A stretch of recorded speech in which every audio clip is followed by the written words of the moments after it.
ద్విచక్ర వాహనాలకి నెంబర్ ప్లేట్లు లేకుండా ఎన్నో బండ్లు తిరుగుతున్నాయి. అలాంటి బండ్లపైన చర్యలు తీసుకోవడంలో పోలీస్ శాఖ అధికారులు నిర్లక్ష్య వైఖరి ఎంతగా ఉందంటే చాలా ఉంది. పోలీసులు పట్టించుకోవడం లేదు. అలాంటి నెంబర్ ప్లేట్లు లేని బండ్ల వలన యాక్సిడెంట్లు అయ్యి గుర్తించలేని వాహనాలు కొట్టిపోతుంటే ప్రజలు మాత్రం వాటికి దెబ్బలు తిని హాస్పిటల్లో పాలవుతున్నారు. ఏ బండి అంటే చెప్పుకోలేని పరిస్థితులలో ఉన్నారు. ఇప్పుడున్న సీసీ కెమెరాలు ఇలాంటివన్నీ ఎన్నో ఉన్నా కూడా ద్విచక్ర వాహనాలకు నెంబర్ ప్లేట్లు లేకుండా తిరుగుతున్న వాటిపై చర్యలు తీసుకోవాలని, లేని పక్షంలో సిపిఐఎంఎల్ లిబరేషన్ పార్టీ తరఫున ఆర్టీఓ కార్యాలయం ముందు పెద్ద ఎత్తున ఆందోళన కార్యక్రమం నిర్వహిస్తామని మేము హెచ్చరిస్తున్నాం.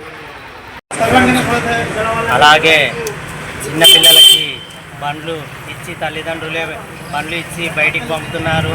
అలాంటి చిన్నపిల్లలకి అవగాహన లేని పిల్లలకి బండ్లు ఇచ్చి పెద్ద ప్రమాదాలు జరుగుతున్నాయి.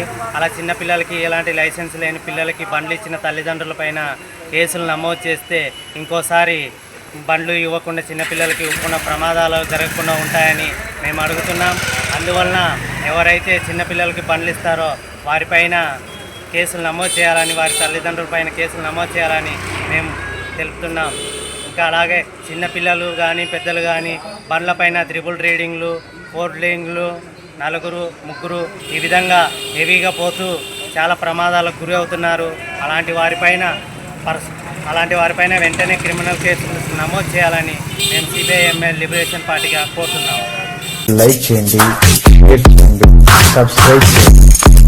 నోటిఫికేషన్స్ కోసం బెల్ బటన్ని ప్రెస్ చేయండి.